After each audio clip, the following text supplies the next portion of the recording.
नमस्कार दोस्तों, मेरा नाम है विशाल मिश्रा और स्वागत है आप सभी का अपने YouTube चैनल ज्ञान शोधम पर। दोस्तों, आज हम इस वीडियो में 11 जून 2021 के कुछ इंपॉर्टेंट करंट अफेयर डिस्कस करने वाले हैं जो आने वाले एग्जाम्स में आपके लिए उपयोगी साबित होंगे। वीडियो शुरू करने से पहले अगर आपने अभी तक चैनल को सब्सक्राइब नहीं किया है, चैनल को सब्सक्राइब करें और बेल आइकन दबाना ना भूलें। तो चलिए शुरू करते हैं। हमारा आज का पहला क्वेश्चन है, हाल ही में किसने जहां वोट वहां वैक्सीनेशन कैंपेन की शुरुआत की है? आपके ऑप्शन है option A government of UP, option B ministry of health and family welfare, option C election commission of India यानी निर्वाचन आयोग, या फिर option D government of Delhi. और आपका राइट आंसर हो जाएगा option D government of Delhi. Delhi सरकार ने हाल ही में जहां वोट वहां वैक्सीनेशन अभियान शुरू किया है, जिसका लक्ष्य अगले 4 सप्ताह के अंदर 45 वर्ष या उससे ज्यादा उम्र के सभी नागरिकों को वैक्सीन लगाने का है। इसके अंतर्गत दिल्ली वासियों को उनके नामित पोलिंग स्टेशन पर टीका लगवाने की सलाह दी गई है। वहीं वर्तमान में दिल्ली के मुख्यमंत्री हैं अरविंद केजरीवाल और लेफ्टिनेंट गवर्नर हैं अनिल बैजल जी, तो इसे याद रखिएगा। वहीं एक बहुत ही इंपॉर्टेंट क्वेश्चन यहाँ पे है, 1956 में दिल्ली को यूनियन टेरिटरी ऑफ दिल्ली के रूप में स्थापित किया गया था। वहीं 69वें संविधान संशोधन 1991 के तहत दिल्ली को स्पेशल स्टेटस दिया गया और इसे national capital territory of Delhi कहा जाने लगा। और दिल्ली में एक legislative assembly of council of ministers का गठन किया गया, वरना इसके पहले दिल्ली में एक मेट्रोपॉलिटन काउंसिल हुआ करती थी। तो इसे याद रखिएगा, बहुत इंपॉर्टेंट क्वेश्चन है ये। चलते हैं अगले क्वेश्चन की तरफ। हमारा अगला क्वेश्चन है, किस अंतर सरकारी यानी इंटर गवर्नमेंटल समूह ने मल्टीनेशनल कंपनीज पर न्यूनतम वैश्विक कर की घोषणा की है?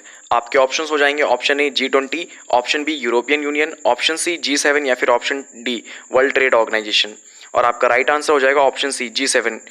ग्रुप ऑफ 7 जो दुनिया की 7 एडवांस इकोनॉमीज यानी उन्नत अर्थव्यवस्थाओं का एक समूह है, इसने हाल ही में MNCs यानी मल्टीनेशनल कंपनीज पर टैक्स लगाने की बात कही है और इसे ही न्यूनतम वैश्विक कर दर यानी मिनिमम ग्लोबल टैक्स रेट कहा जा रहा है, जो न्यूनतम 15% होगा। वहीं बात करें G7 कंट्रीज की, तो एक इंटर गवर्नमेंटल ऑर्गेनाइजेशन है जिसमें America, Britain, Italy, Japan, Germany, France, Canada, ये सारे देश शामिल हैं। इसकी स्थापना सन 1975 में हुई थी और 2021 में G7 मीटिंग को यूनाइटेड किंगडम होस्ट कर रहा है, तो इसे भी याद रखिएगा। चलते हैं अगले क्वेश्चन की तरफ। हमारा अगला क्वेश्चन है, अरावली फॉरेस्ट एरिया जहां पर सुप्रीम कोर्ट ने सभी प्रकार के अतिक्रमणों को हटाने का निर्देश दिया है, ये किस राज्य में है? आपके ऑप्शंस हो जाएंगे option A Madhya Pradesh, option B Maharashtra, option C Orissa या फिर ऑप्शन डी हरियाणा। और आपका राइट आंसर हो जाएगा ऑप्शन डी हरियाणा। हाल ही में सुप्रीम कोर्ट ने हरियाणा राज्य सरकार और फरीदाबाद म्युनिसिपल कॉर्पोरेशन को फरीदाबाद में गांव के पास जो स्लम एरियाज हैं, जो इंक्रोचमेंट एरियाज हैं, उनको हटाने का निर्देश दिया है। बात करें अरावली रेंज की, तो ये उत्तर पश्चिम भारत यानी नॉर्थ वेस्ट इंडिया में स्थित पर्वत श्रृंखला माउंटेन रेंजेस हैं जो दिल्ली के पास शुरू होकर दक्षिणी हरियाणा और राजस्थान से होते हुए गुजरात में जाकर खत्म होती हैं। वहीं इसकी जो हाईएस्ट पीक यानी सबसे ऊंची चोटी है वो है गुरु शिखर पर्वत, जिसकी ऊंचाई 1722 मीटर है और ये राजस्थान में स्थित है, जिसे माउंट आबू के नाम से भी जानते हैं। तो इसे याद रखिएगा। चलते हैं अगले क्वेश्चन की तरफ। हमारा अगला क्वेश्चन है, भारतीय नौसेना MH-60 रोमियो हेलीकॉप्टर्स को किस देश से खरीद रही है? आपके ऑप्शन है option A Russia, option B USA, option C Israel या फिर ऑप्शन डी जापान। और आपका राइट आंसर हो जाएगा ऑप्शन बी USA। भारतीय नौसेना ने 2020 में 16,000 करोड़ रुपए की डील साइन की थी USA के साथ 24 MH-60 रोमियो हेलीकॉप्टर्स परचेज करने के लिए, जिसके अंतर्गत जुलाई 2021 में 3 हेलीकॉप्टरों की पहली खेप USA के द्वारा भारत को मिल जाएगी और इसके लिए इंडियन पायलट्स की एक टीम को ट्रेनिंग के लिए USA भी भेजा गया है, तो इसे याद रखिएगा। चलते हैं अगले क्वेश्चन की तरफ। हमारा अगला क्वेश्चन है, United Nations economic and social council में कितने सदस्य देश शामिल हैं? आपके ऑप्शंस हो जाएंगे option A 193, option B 15, option C 20 या फिर ऑप्शन डी 54। और आपका राइट आंसर हो जाएगा 54, 54। United Nations economic and social council जो यूनाइटेड नेशंस के 6 अंगों में से एक है, इसमें 54 सदस्य देश शामिल हैं और ये सभी देश अलग अलग क्षेत्र से आते हैं। ये सदस्य हर साल 3 वर्ष की अवधि के लिए चुने जाते हैं।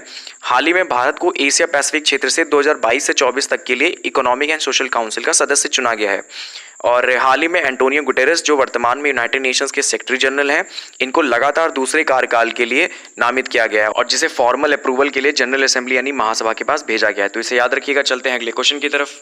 हमारा अगला क्वेश्चन है, हाल ही में किस देश में सी स्नॉट की घटना देखने को मिली? आपके ऑप्शन है option A Iran, option B तुर्की, ऑप्शन सी कजाकिस्तान या फिर ऑप्शन डी सऊदी अरेबिया।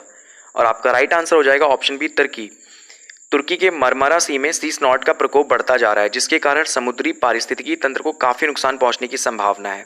बात करें सी स्नॉट की, तो तुर्की के मारमरा सी में ग्रे या हरे रंग के कीचड़ की परत जमा हो गई है, जिसे सी स्नॉट यानी समुद्री कीचड़ कहा जाता है और ये एक तरीके का चिपचिपा और झागदार जैविक पदार्थ होता है जो फाइटोप्लैंक्टन के अत्यधिक मात्रा में उगने का परिणाम होता है। बात करें फाइटोप्लैंक्टन की, तो ये माइक्रोस्कोपिक प्लांट्स होते हैं जो मरीन फूड वेब में की बहुत इंपॉर्टेंट रोल प्ले करते हैं। इसे ऐसे समझिए, जो काम लैंड या जमीन पर पेड़ पौधे हमारे प्लांट्स करते हैं वही काम जल में फाइटोप्लैंक्टन करते हैं। यानी कि ये सूरज की किरणों को, कार्बन डाइऑक्साइड, वाटर, इन सभी को फोटोसिंथेसिस के माध्यम से ऊर्जा में परिवर्तित करते हैं, जो दूसरे ऑर्गेनिजम्स को फूड और ऑक्सीजन प्रोवाइड करने में मदद करता है। जैसा कि फाइटोप्लैंक्टन का नाम ही सजेस्ट करता है, फाइटो मीन्स लाइट और प्लैंक्टन मतलब ड्रिफ्टेड वाटर। ये सिंगल सेल्ड ऑर्गेनिजम्स यानी एक कोशिकीय होते हैं और इनके अत्यधिक मात्रा में उगने का कारण है जलवायु परिवर्तन और घरेलू और औद्योगिक वेस्ट मटेरियल का डंप किया जाना। इसके अलावा फाइटोप्लैंक्टन हमारे एटमॉस्फेयर में 50% ऑफ ऑक्सीजन को कंट्रीब्यूट करते हैं, तो इसे भी याद रखिएगा। चलते हैं अगले क्वेश्चन की तरफ। हमारा अगला क्वेश्चन है, तुर्की में स्थित मार्मरा सी ब्लैक सी को किस सागर से जोड़ता है? आपके ऑप्शंस हो जाएंगे, option A Aegean Sea, option B Tyrrhenian Sea, option C Ionian Sea या फिर ऑप्शन डी मेडिटेरेनियन सी यानी भूमध्य सागर। और आपका राइट आंसर हो जाएगा ऑप्शन ए एजियन सी। तुर्की में मार्मरा सी एक इनलैंड सी है जो ब्लैक सी को एजियन सी से जोड़ता है, तो इसे याद रखिएगा। चलते हैं अगले क्वेश्चन की तरफ। हमारा अगला क्वेश्चन है, हाल ही में नए इलेक्शन कमिश्नर के रूप में किसे नियुक्त किया गया? और आपके ऑप्शन से option A Sushil Chandra, option B Rajiv Kumar, option C Anup Chandra Pande या फिर ऑप्शन डी सुबोध कुमार। और आपका राइट आंसर हो जाएगा ऑप्शन सी अनूप चंद्र पांडे। अनूप चंद्र पांडे जी को हाल ही में इलेक्शन कमिश्नर ऑफ इंडिया नियुक्त किया गया है। 1950 में जब इलेक्शन कमीशन की स्थापना हुई थी तब इसमें एक चीफ इलेक्शन कमिश्नर होता था, लेकिन इलेक्शन कमीशंस अमेंडमेंट एक्ट 1989 के अंतर्गत इलेक्शन कमीशन को बहुसदस्यीय आयोग बना दिया गया और अब इसमें 3 सदस्य, एक चीफ इलेक्शन कमीशन यानी मुख्य निर्वाचन आयुक्त और 2 इलेक्शन कमिश्नर्स होते हैं। वर्तमान में जो चीफ इलेक्शन कमिश्नर है वो है सुशील चंद्रा जी, जिन्होंने अप्रैल में ही सुनील अरोड़ा जी का स्थान लिया है। ये 24वें चीफ इलेक्शन कमिश्नर हैं भारत के। इसके अलावा राजीव कुमार और अनूप चंद्र पांडे जिन्हें हाल ही में नियुक्त किया गया, ये इलेक्शन कमिश्नर हैं। इलेक्शन कमीशन ऑफ इंडिया की स्थापना हुई थी 25 जनवरी 1950 को, इसीलिए हर साल 25 जनवरी को नेशनल वोटर्स डे भी मनाया जाता है।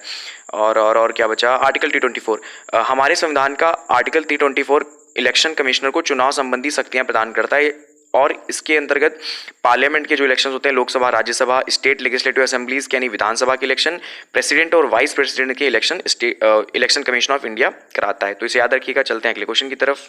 हमारा अगला क्वेश्चन है, हाल ही में किस देश ने बिटकॉइन को वैध मुद्रा घोषित कर दी है? आपके ऑप्शन से option A USA, option B Germany, option C China या फिर ऑप्शन डी एल सल्वाडोर। और आपका राइट आंसर हो जाएगा ऑप्शन डी एल सल्वाडोर। हाल ही में एल सल्वाडोर ने बिटकॉइन को अपने देश में लीगल टेंडर यानी वैध मुद्रा घोषित कर दिया है। राष्ट्रपति नायब बुकेले द्वारा लाए गए प्रस्ताव को वहां की कांग्रेस ने अपनी मंजूरी दे दी है और एल सल्वाडोर आधिकारिक तौर पर ऐसा करने वाला दुनिया का पहला देश बन गया है। बात करें एल सल्वाडोर की तो एक सेंट्रल अमेरिकन कंट्री है जो मैक्सिको से आपको साउथ में मिलेगा या फिर ग्वाटेमाला के नीचे इन द सेंस मैप में नीचे अगर आप देखेंगे तो ये उसके नॉर्थ ईस्ट में, साउथ ईस्ट में आपको मिलेगा। वहीं इसकी कैपिटल है सैन सल्वाडोर और इसके प्रेसिडेंट है नायब बुकेले, तो इसे याद रखिएगा। चलते हैं अगले क्वेश्चन की तरफ। आज का हमारा लास्ट क्वेश्चन है, हाल ही में चर्चा में रहा प्राइड मंथ किससे संबंधित है?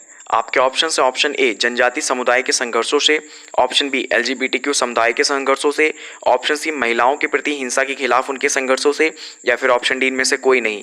और आपका राइट आंसर हो जाएगा ऑप्शन बी एलजीबीटीक्यू समुदाय के संघर्षों से। पूरी दुनिया खासकर लैटिन अमेरिकी देश जून महीने को प्राइड मंथ के रूप में मनाते हैं। ये प्राइड मंथ एलजीबीटीक्यू समुदाय के साथ हुए भेदभाव और सामाजिक बहिष्कार के खिलाफ उनके संघर्षों पर केंद्रित है। वहीं इससे पहले 2019 में भारत में सुप्रीम कोर्ट ने समलैंगिकता पर लगी धारा 377 को हटा दिया था, जिसके बाद से भारत में भी प्राइड मंथ का जश्न मनाया जाता है। दरअसल 28 जून 1969 को नेवाक ग्रीनविच विलेज के स्टोनविल पार्क पर छापेमारी की गई थी और पुलिस ने लोगों को गिरफ्तार करना चाहा, लेकिन स्थिति नियंत्रण से बाहर होने के बाद जो समलैंगिक समुदाय थे उन्होंने इसका विरोध किया, जिसके बाद अमेरिका में समलैंगिक आज़ादी के खिलाफ एक आंदोलन की शुरुआत हो गई थी। और इस घटना ने कहीं ना कहीं एलजीबीटीक्यू समुदाय के लिए आम माने जाने वाले लोगों के साथ घुल मिलकर रहने का रास्ता साफ कर दिया था। वहीं बात करें समलैंगिकता की तो सेम जेंडर वाले व्यक्ति के प्रति सेक्सुअल ओरिएंटेशन को समलैंगिकता का नाम दिया जाता है और इसे आम बोलचाल की भाषा में एलजीबीटीक्यू यानी लेस्बियन, गे, बाइसेक्सुअल, ट्रांसजेंडर और क्वियर कहते हैं, तो इसे याद रखिएगा। और इसी के साथ हमारा आज का वीडियो समाप्त होता है। आशा है आपको वीडियो अच्छा लगा होगा। अगर वीडियो अच्छा लगा हो तो इसे लाइक करें, शेयर करें, सब्सक्राइब करें और बेल आइकन दबाना ना भूलें। मिलते हैं कल एक नए वीडियो के साथ, तब तक के लिए नमस्कार, धन्यवाद।